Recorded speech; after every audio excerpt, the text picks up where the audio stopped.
welcome back to another episode of Chronicles of War. I'm Alex, and today, this is actually the first episode of the summer now, technically, because I'm on summer break. This is the first episode of it. It's a bit late because things have been a bit hectic, but yeah, all right, first episode in a while. It's also going to be a longer episode, judging on the 3 pages of notes I got. So anyway, without further ado, let's get into it. So today's episode is going to be about the Bismarck, the German battleship during World War II, the Bismarck. So to start with, it's named after Otto von Bismarck. He's the guy who unified Germany, was its first chancellor. It was launched February 14th of 1939. So yeah, launch date's Valentine's Day. So the Bismarck's birthday is Valentine's Day. So yeah, got that. It was one of the 2 largest battleships that was built by Germany. The other being the Bismarck sister ship, the Tirpitz. And the Bismarck and the Tirpitz are two of the largest battleships that were built in Europe. So, some arsenal on the Bismarck. It's got a weight of 45,966 tons. It was 823 feet long. Had the max speed of 30 knots, which is about 34 miles per hour. Had a range of 10,210 miles. For guns, she had 8 15-inch guns, 12 5.9-inch guns, and then 46 total anti-aircraft guns. And then for armor was a 12.6-inch thick armor. So, now you've got a bit of brief overview about the Bismarck Nun. Let's get back to the only times that the Bismarck was actually in combat outside of tests and whatnot. This is May 19th, 1941 with Operation... Any German speakers, I'm sorry if I butcher this. Operation Rheinenbung. So yeah, like I said, it's May 19th, 1941. So we've got the Bismarck, the Prinz Eugen, S10... I feel like that's not supposed to be an S. I'm pretty sure that's supposed to be a Z. I think that's Z10 Handy Lodi, Z16 Frederick Eckeldl, and Z23. You know, these are all German ships. They're spied by a Swedish ship. They know the Swedish ships there, but they're like, it's not a threat to us, so they just leave it be. However, this turns out to be a problem because the British get told this by the Swedish. They report like, hey, British, we've seen this German ship. Thought you might want to know about this. They're like, okay. So May 23rd, British. I mean, not British. These German ships attempt to get through the Denmark Strait. And then at 1922, that's 7:22 p.m. for those that don't know military time. There's gonna be lots of military time in this, but I'll convert it unless it's like in the morning, because for the most part those don't need converted. But yeah, 1922, they detect the HMS Suffolk. And then at 20:30, which is 8:30 p.m. They then detect the HMS Norfolk. Thus begin into the Battle of the Denmark Strait. It's May 24th. This is again still 1941. Haven't suddenly time traveled at all. At 05:45, which I can tell it's what time that is. The HMS Hood and the HMS Prince of Wales are spotted. These are two battleships for Britain, or maybe heavy cruisers. two bigger ships. So we've got the Hood versus Eugen, while we've got the Bismarck versus the Prince of Wales. As you see here, uh, they thought that Prince Eugen was the Bismarck at first. So what this is going down is the British are approaching the um, Bismarck and Eugen head on, meaning that the British are only able to fire their forward guns because the guns cannot rotate to a proper position to fire straight ahead. So the British only have their forward guns. Meanwhile, the Bismarck and Eugen can use a full-on broadside attack, which means they've got they're coming at it from a side. So basically, how this is, picture this. So it's kind of, it's a T. We're at a T here. The top of the T, we're kind of in just like a sideways T. The British ships coming in as the base of the T, while at the top of the T is the German ships. It's making a T there. So the full on broadside attacks for the German ships. The Bismarck and the Eugen open fire on the Hood, and Prince Eugen scores a hit. It's with a 8-inch shell. This ended up hitting the ammo, which then caused a fire, but this was quickly put out. Meanwhile, the Bismarck begins rapid firing with their 15-inch guns. Eugen gets another 2 hits in, and then is ordered to move behind the Bismarck to then monitor the Norfolk and the Suffolk, which is still just sitting around. The Bismarck fires an AP shell, which is armor piercing, and that shell then hits and detonates the rear magazine of the Hood. Now, what it ends up igniting then is 112 tons of cordite propellant, which was a replacement of black powder. So this is essentially just the gunpowder. This is just a bunch of gunpowder that's essentially just going off. This proceeds to make the Hood sink, and the Hood had 1,419 men on board.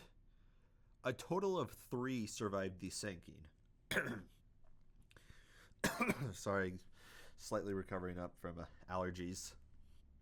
But with the Hood out of the way, the Bismarck can now focus on Prince of Wales. Fires and hits the bridge, which kills everyone on the bridge except for Captain John Leach, who's in charge of the bridge, as well as one other officer on the bridge. So all but 2 on the bridge are killed. And then the Wales hits the Bismarck 3 times. Hits the upper deck, hits the torpedo bulkhead, and hitting the torpedo bulkhead ended up flooding a generator room and the boiler, one of the boilers. And they also hit the float plane catapult, because Bismarck was able to launch small float planes off of it. And then at 0613, the Prince of Wales retreats. So overall, this happened in about 30 minutes. This whole battle, the Battle of Denmark Strait, lasted a whole about 30 minutes. Right, now we're on to hunting the Bismarck. Every single British warship is ordered by Winston Churchill to pursue the Bismarck and the Prince Eugen. Now, all the warships at this point in time are 6 battleships, 2 aircraft carriers, 13 cruisers, and 21 destroyers, with adding up to a total of, if I did my math right, 42 ships. So then, about 1640, which is 4:40 p.m., the Bismarck attempts to detach Prince Eugen from it because of the bad weather. So just like have the Eugen split off because, uh, they know that the British are after them. So then at 1814, which is 6:14 p.m., the Eugen manages to successfully split off from the Bismarck, which is perfect because then after that, the Prince of Wales shows back up and fires 12 salvos at the Bismarck. Salvos being a shot from like full on shot from firing in a full battery. So if you've got like a twin 16-inch gun, that means it's got two barrels on it. Like the Hourglass, it's got four. So firing all four at one of the barrels on the main gun would be a full salvo, I believe. Again, I'm not an expert on naval warfare, but anyway, right. Wales fired the 12 salvos at the Bismarck. Bismarck fired 9 back. Absolutely nothing happened. This was just nothing happened here. So the British, they really need to slow the Bismarck down because the Bismarck is zooming and they're not fast enough to catch the Bismarck and be able to stop the Bismarck and sink it. So 1600 hours or 4 p.m. on May 25th, the HMS Victorious, which is an aircraft carrier, along with 4 light cruisers, they separate from the main British force. 2200 hours or 10 p.m. The Victorious launches 8 Fairey Swordfish torpedo bombers. So they're essentially these older like biplanes that drop torpedoes that when landed in the water will then be propelled forward. So they fire 7 torpedo. They fire a total of 8 torpedoes. 7 of the torpedoes miss, but 1 of them hits. That takes out a second boiler on the Bismarck, which means the British have succeeded. They have slowed the Bismarck down because now the Bismarck can only go about 16 knots or 18 miles an hour, which, remember previous, normally it's got a max speed of 30 knots, 35 miles an hour. It's going. The Bismarck is going half speed. Now, they do manage to do some slight repairs on the Bismarck after this, and get the speed back up to a total of 20 knots or 23 miles an hour, so they're no longer going as slow. And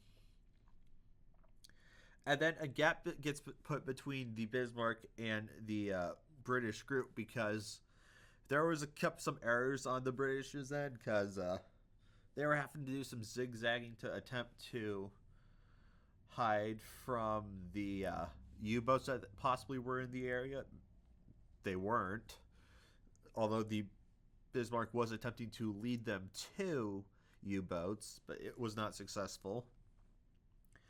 And then from there, after that, they're trying to relocate them.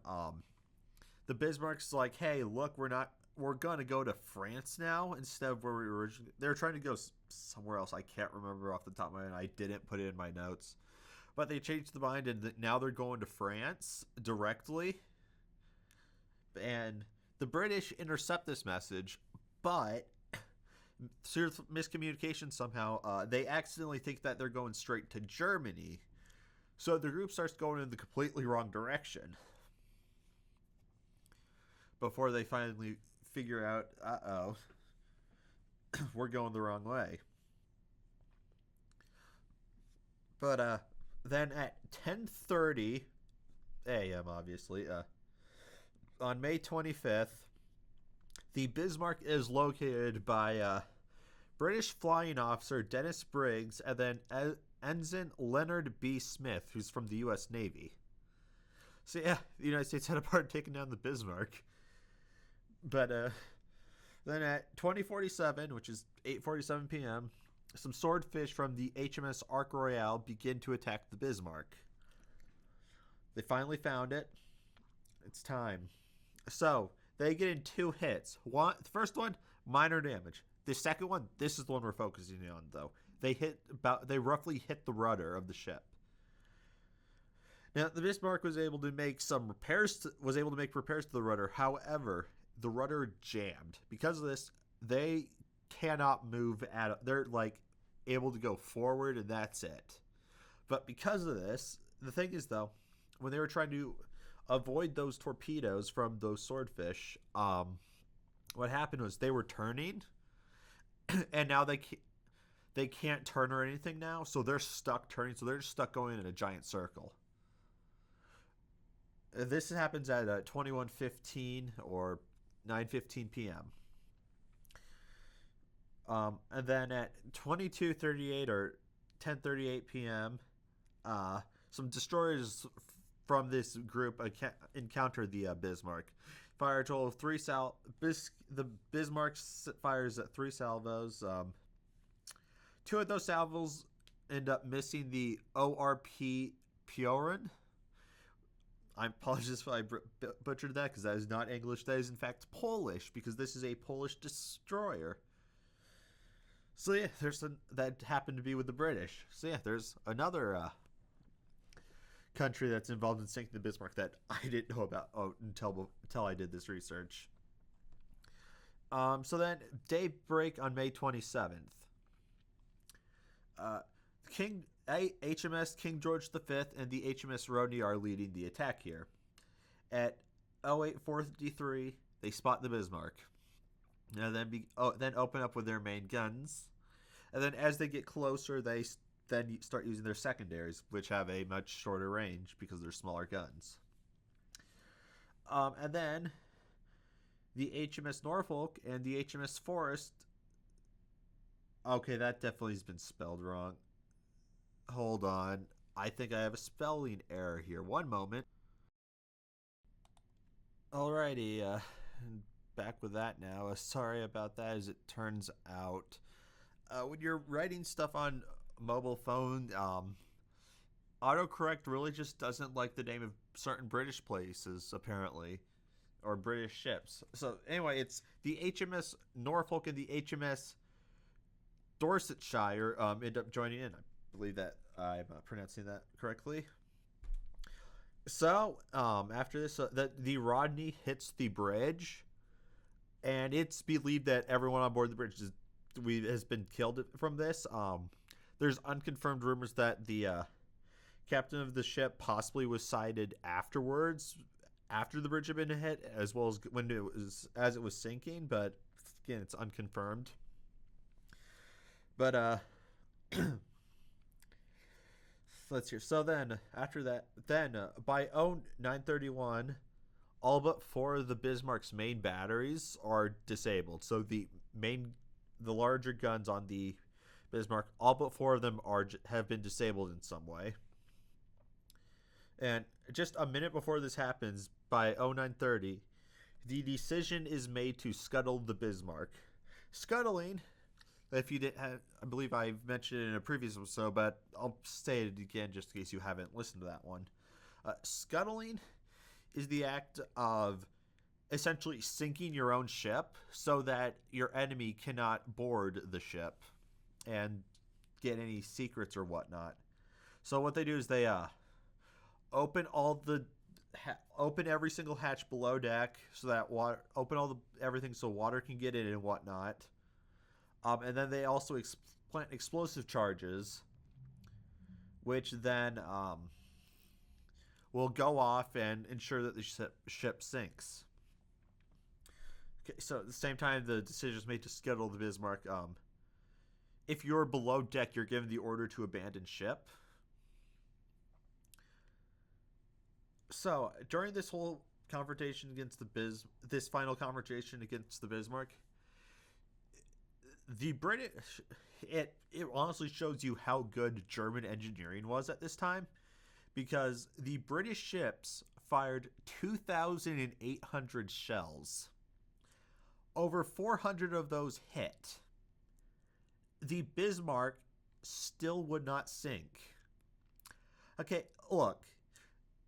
Sure, yes, Germany definitely did horrible things during World War II. No one will dispute that. But you gotta admit, their engineering was really good if it's surviving, taking that much of a beating, and it's still going.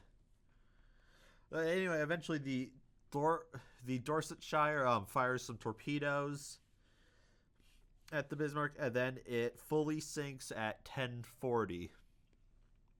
And of the 2,200 men that were on board the Bismarck, only 114 of them survived.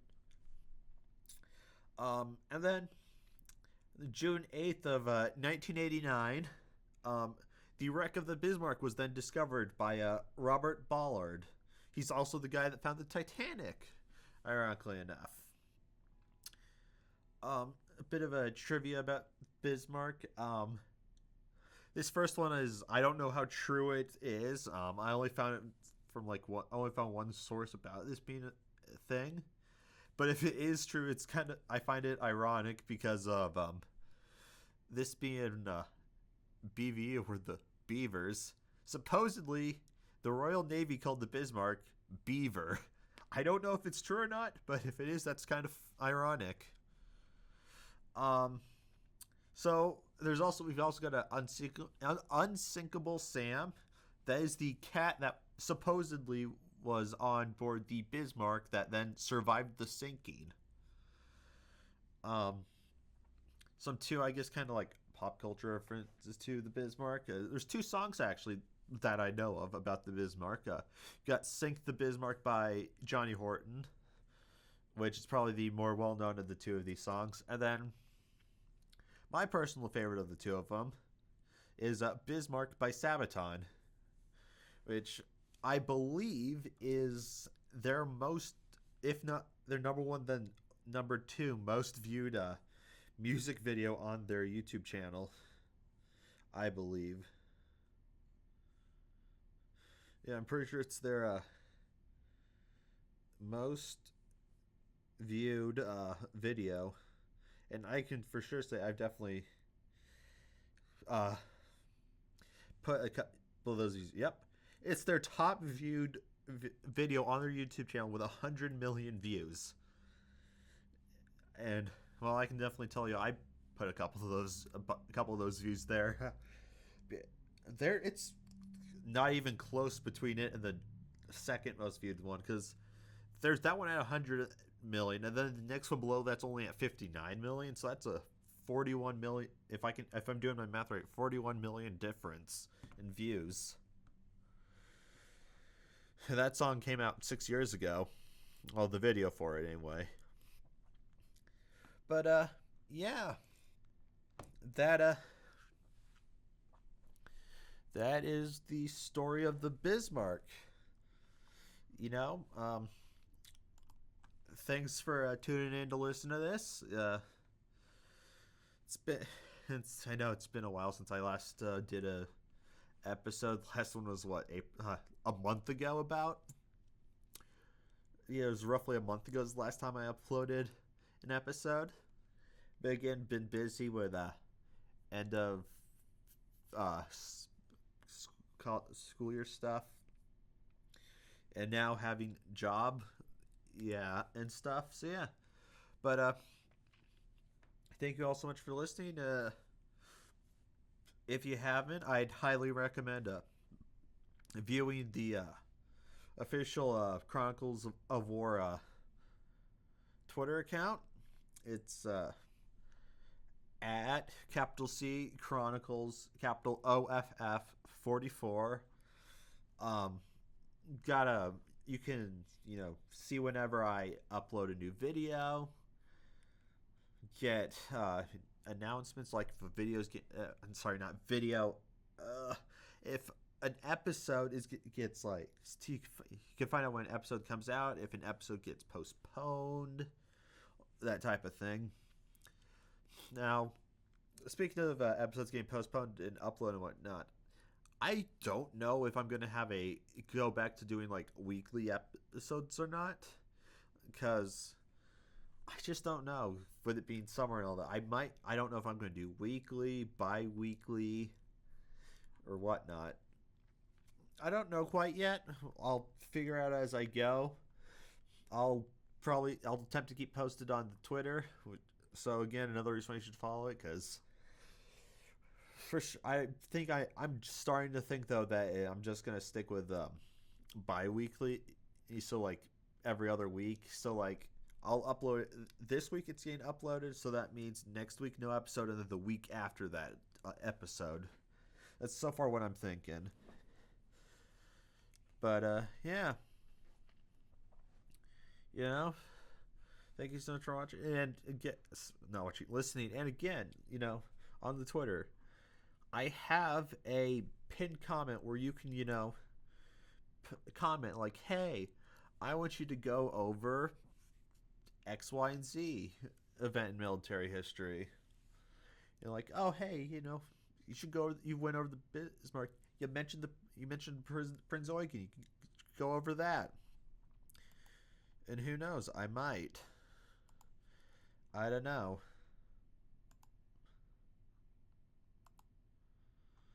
But yeah, I just out of curiosity, I just checked now just to see if anyone had sent me anything like checked message requests even. Yeah, no, no one has yet. Just a typical scam message. But yeah, you know, just let me know if you want me to cover something, and I might do it. Or if I don't think I'll be able to get a long enough episode of it, I might combine multiple ideas that are similar together. But yeah, again, thank you all so much for thank you all again for listening in, and catch you in the next episode.